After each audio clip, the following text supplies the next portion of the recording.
नमस्कार. मी ॲस्ट्रो स्मितागिरी. आपण वास्तूमधल्या देवतांचा अभ्यास करतोय पहा. म्हणजे वास्तूमध्ये ज्या देवता आहेत, त्या सगळ्या देवतांवर आपण अभ्यास करतोय. आपण सुरुवातीला पूर्वेचे सगळ्या देवता पाहतोय पहा. मागच्या वेळेस आपण सूर्य हे पद पाहिलं आणि सूर्य ही देवता पाहिली.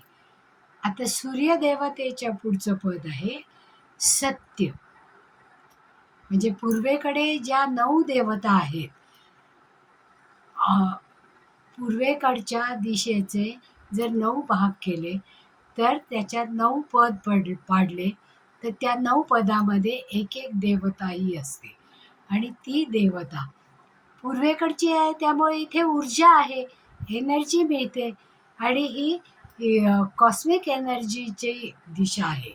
त्यामुळे इथून मिळणारी ऊर्जा ही पॉझिटिव्हच ऊर्जा असते, कारण याची दिशा ही पूर्व आहे. आता पूर्व दिशाचा ही देवता आपल्याला कशी ओळखायची?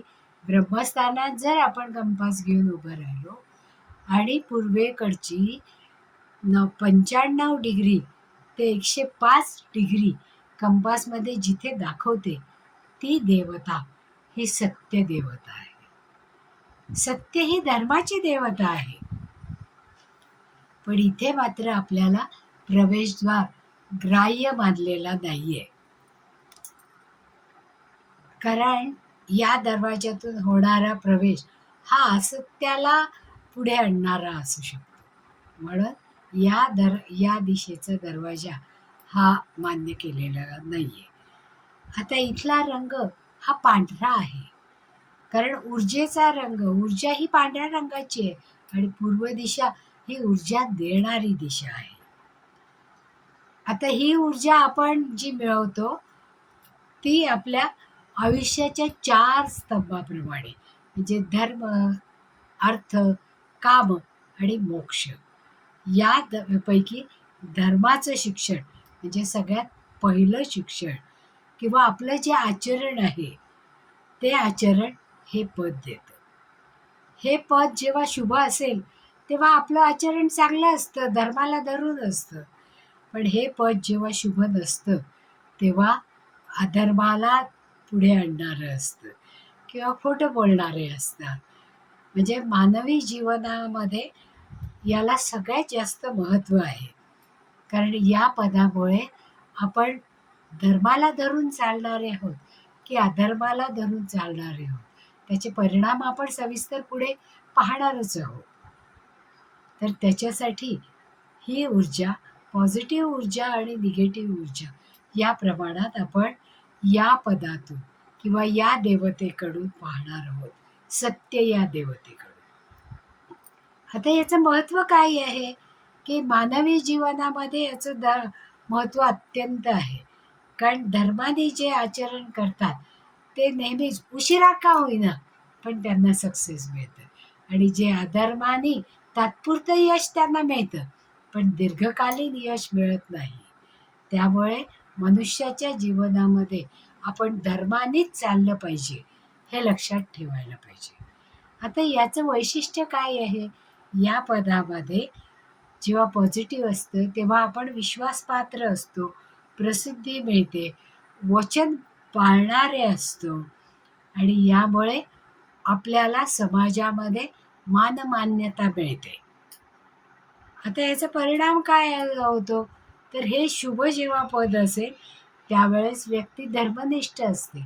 पण हे पद जर अशुभ असेल, म्हणजे इथे खूप कचरा असेल, डंप केलेला असेल, अंधार असेल, ती बाजू कंप्लीट बंद असेल किंवा तिथे टॉयलेट असेल, तर हे पद दूषित होतं. मग इथले लोक अशुभ पद झाल्यावर तिथले लोक नेहमीच चांगलं वागणार नाहीत. मग अशा या पदाची महती पाहण्यासाठी आपण आता पुढे सविस्तर विचार करूया. आता इथे असणाऱ्या या सत्य या देवतेला नंदीची प्रतिमा ही आपण लावू शकतो.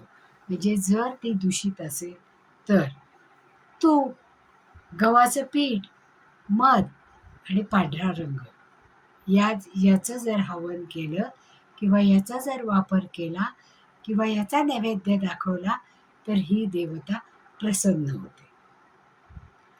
आता याचा उपयोग पूजा, ध्यान धर्म करण्यासाठी किंवा भोजन कक्ष म्हणजे स्वयंपाकघर, कारण पूर्वेकडे आग्नेयेच्या दिशेला सरकणारं हे पद आहे. त्यामुळे इथे स्वयंपाकघर किंवा भोजन कक्ष याची आपल्याला मांडणी करता येते, की ज्याच्यामुळे स्वयंपाकघरात शिजवलेलं अन्न हे धर्माप्रमाणे शिजवलं गेलं असेल. धर्माप्रमाणे म्हणजे चांगल्या आचरणाने, चांगले विचार करून, चांगल्या बुद्धीने आणि सत्यवचनाने केलेले असेल, की ज्याच्यामुळे ते अन्न सेवन करणाऱ्या लोकांचं पचनशक्ती ही चांगली राहू शकते, त्यांचं आरोग्य चांगलं राहू शकतं आणि त्यांना आयुष्यात विजय किंवा सक्सेस मिळू शकतं. आता सत्यदेव या पदामध्ये जसं सत्य आहे, कारण नाण्याच्या दोन बाजू असतात पहा, एक छापा आणि एक काटा. त्याप्रमाणे या सत्यदेवतेचा सत्य बोलणारे काही लोक आणि असत्य बोलणारे काही लोक ही दुसरी बाजू असू शकते. म्हणजे हे असत्य बोलणारे लोक काय, घडी छोट्या छोट्या स्वार्थासाठी असत्य बोलतात, खोटं बोलतात आणि मॅनिप्युलेट करतात, की आपल्याला जे काही मिळवायचं आहे ते मिळवण्यासाठी किंवा त्यांना एखाद्या गोष्टीची हाव असते, आसक्ती असते म्हणून ते खोटं बोलतात किंवा आत्यंतिक भीती असते. म्हणजे घरातल्या लोकांची जेव्हा जास्त दबाव आणि भीती असते त्यावेळेस जास्त खोटं बोललं जातं, कारण आपण कसे चांगले आहोत हे दाखवण्यासाठी. किंवा महत्त्वाकांक्षा. आता ही महत्त्वाकांक्षा जर चांगल्या रीतीने पूर्ण करायची असेल तर त्याला वेळ लागतो, दीर्घकाळ काम करावं लागतं आणि त्याच्या पूर्तीसाठी जर असत्य बोललं गेलं किंवा बाय हुक ऑर क्रूक मला यश हे मिळायलाच पाहिजे असं जेव्हा करतो त्यावेळेस इथली एनर्जी ही कमी होते आणि सत्याचा अनादर होतो. म्हणजे इथली फ्रिक्वेन्सी ही लो होते असत्यामुळे आणि फ्रिक्वेन्सी लो झाली की आपोआप त्यांचे विचारही खालच्या पातळीवर जातात.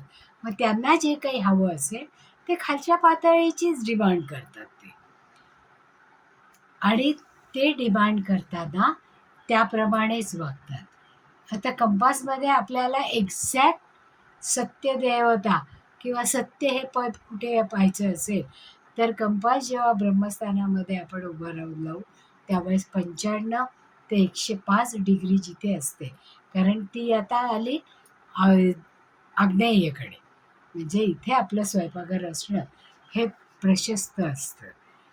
आता सत्यदेव हा सक्रिय झालेला आहे आणि त्याचा सक्रिय प्रभाव काय असू शकेल, तर जी व्यक्ती सत्याने वागते ती आपलं गुडविल बनवते, बोलण्यातून वागण्यातून विश्वास निर्माण करते आणि त्याचं नाव आणि प्रतिष्ठा, त्याला पत असते, ती पत आणि प्रतिष्ठा त्याच्या धंद्यामध्ये, व्यवसायामध्ये, नोकरीमध्ये उपयोगाला पडते.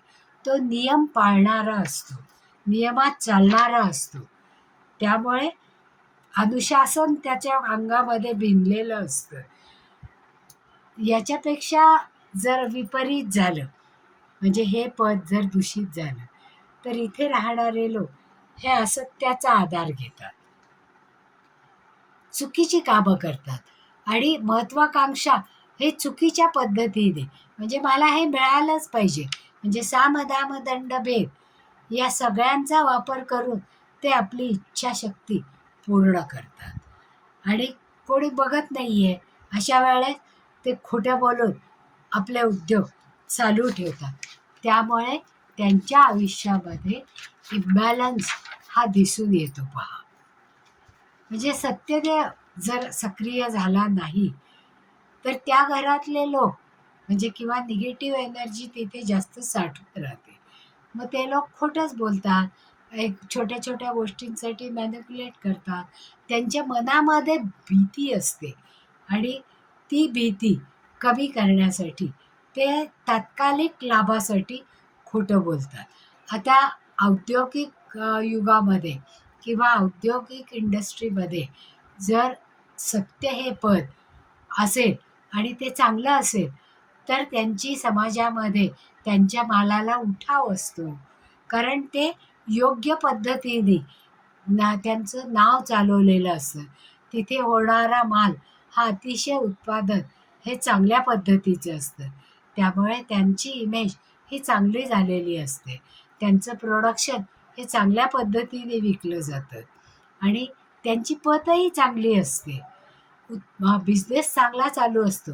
कधी-कधी या सत्यपदामध्ये काही लोक दरवाजा उघडतात पहा, व्यवसायाच्या ठिकाणी आणि जेव्हा हा दरवाजा ओपन करतात, त्यावेळेस तिथली एनर्जी डिस्टर्ब होते. म्हणजे इतके वर्ष चांगला चाललेला बिझनेस असतो, तो हळू उत्पन्नात दोष निर्माण होतात. ते उत्पन्न बाजारात विकलं गेलं, तर त्या उत्पन्नाचं नाव खराब होतं. त्यामुळे आपोआप कंपनीचे नाव खराब होतं आणि जेव्हा या उत्पन्नामध्ये दोष निर्माण होतो, तेव्हा सत्यपदामध्ये दोष निर्माण झालेला असतो. म्हणजे समाजामध्ये असणारं त्यांचं वजन कमी होतं आणि ते वजन कमी झाल्यावर आपोआप पद कमी होते. नाव आणि त्यांची प्रसिद्धी जी असते, नेम आणि फेम म्हणतो आपण, ती कमी होते आणि त्यांच्या व्यवसायाला घसरण सुरू होते. मग अशा वेळेस या लोकांनी काय करायला पाहिजे, की सत्य या पदामधली जी देवता डिस्टर्ब झालेली असेल, त्या देवतेसाठी जास्तीत जास्त उपाययोजना या करणं गरजेचं असतं. आता सत्यदेव हे पद आपल्या शरीरावर, मानवी शरीरावर उजव्या भागामध्ये असतं. त्याचं तत्व हे अग्नी आहे आणि सूर्याशी संबंधित आहे पहा अग्नी म्हणजे जेव्हा सूर्याशी संबंधित असतं, त्यावेळेस ते चांगलंच असायला पाहिजे. आता या पदामध्ये सुगंधाचा वापर करताना केशर आणि कस्तुरीचा जर आपण वापर केला, तर तिथली एनर्जी वाढवण्यासाठी जास्तीत जास्त उपयोग होतो आणि ही देवता सक्रिय होते. आता या देवता सक्रिय होण्यासाठी जे जपजाप्य आपण करतो, ते शिखी देवतेपासून पाहिलं पहा. शिखी ही ब्रह्ममुहूर्तावर करायची उपासना आहे. या प्रत्येक पदाची उपासना ही दर 45 मिनिटांनी पुढे जाते आणि मग सत्यदेवतेची पूजा करण्यासाठी आपल्याला त्या वेळेप्रमाणे म्हणजे 6:45 जर आपण सत्यदेवतेचा जप केला, तर त्याचा उपयोग जास्तीत जास्त चांगला होऊ शकतो. आता सत्यदेवतेचा धातू हा तांबा आहे. म्हणजे तांब्याचं यंत्र आपल्याला इथे लावता येतं. त्याचं प्रतीक हे नंदी आहे. म्हणजे नंदीचा फोटो किंवा नंदीची मूर्ती आपण इथे स्थापन करू शकतो. त्याचा रंग सफेद, म्हणजे इथे या देवतेच्या अवतीभोवती सफेद रंगाचा जर आपण वापर केला, तर त्याची ऊर्जा आपल्याला मिळू शकते. फक्त पांढरा रंग वापरूनच ऊर्जा मिळते असं नाही. आता याचं रत्न कुठलं आहे, कारण इथे स्वयंपाकघर असण्याची शक्यता जास्त असते आणि इथे आपण स्वयंपाकघर आणतो. मग त्यावेळेस त्या ओट्याचा रंग हा लाल रंगाचा असायला पाहिजे. तेव्हा सत्यदेवता ही पॉझिटिव्ह एनर्जी देते. म्हणजे इथली ऊर्जा ही सक्रिय होते. आता सत्यदेवतेचं वृक्ष कोणतं आहे, तर वडाचं झाड आहे. म्हणजे वडाच्या झाडाच्या पानावर जर स्वस्तिक काढून आपण तिथे माउंट केलं, तर त्याचा उपयोग एनर्जी वाढवण्यासाठी होतो. किंवा ते पान आपण आहुती म्हणून होम करून त्याच्यामध्ये घालता येतं, की त्याच्यासाठी आता आपल्याला ती देवता सत्यदेवता ही जागृत करायची, तर आपल्याला हा मंत्र म्हणून त्याला जागृत करावं लागतं किंवा हवन करताना या मंत्राचा उच्चार करावा लागतो. ओम सत्यजाताय नमः. म्हणजे जेवढा आपण जप करू, जेवढं आपण हवन करू तेवढा या सत्यदेवतेचा प्रभाव हा पॉझिटिव्ह होतो. आणि सत्यदेवता जर असून तरी तिचा बॅलन्स जर गेला, म्हणजे ती तिथे जर असणाऱ्या दूषित म्हणजे तिथे आपण कचरा केला, जडत्व आणलं किंवा निरनिराळ्या रंगांचा वापर केला, तर तिथे राहणाऱ्या लोकांच्या सर्क्युलेशनमध्ये फरक येतो. म्हणजे सगळं सर्क्युलेशन बिघडतं. त्यांच्या शरीरावर रक्ताचं जे संचरण असतं त्याच्यामध्ये बिघाड निर्माण होतो. त्यामुळे क्लॉट होऊ शकते, आजारपण येऊ शकतं, शरीरावर काळे डाग आणि धब्बे येऊ शकतात. त्याचप्रमाणे चेहरा हा काळवंडला जाऊ शकतो. कारण सर्क्युलेशन खराब झालं की आरोग्याच्या समस्या या आल्याच की नाही. मग शरीरामध्ये आ दुःख निर्माण होतं, म्हणजे तो भाग सारखा दुखत राहतो. त्यामुळे थकवा येतो आणि मग जेव्हा अशुद्ध रक्ताची निर्मिती सुरुवात होते, त्यावेळेस अशा प्रकारची चिन्ह आपल्याला दिसू लागतात, की शरीरावर असे काळे डाग पडायला लागतात. तेव्हा सत्यदेवता सक्रिय करणं ही आपल्याला आवश्यकता वाटू लागते. म्हणून सत्यदेवतेकरता वारंवार खोटं बोलून चालणार नाही. ती सक्रिय करायची असेल तर या सत्याचं पालन करणं, धर्माचं पालन करणं आणि ते तसं वागा हे दुसऱ्यांना आपण समजून देऊ शकतो, की ज्याच्यामुळे सकारात्मकता ही वाढते आणि जी प्रगती असते ती दीर्घकाळ असते.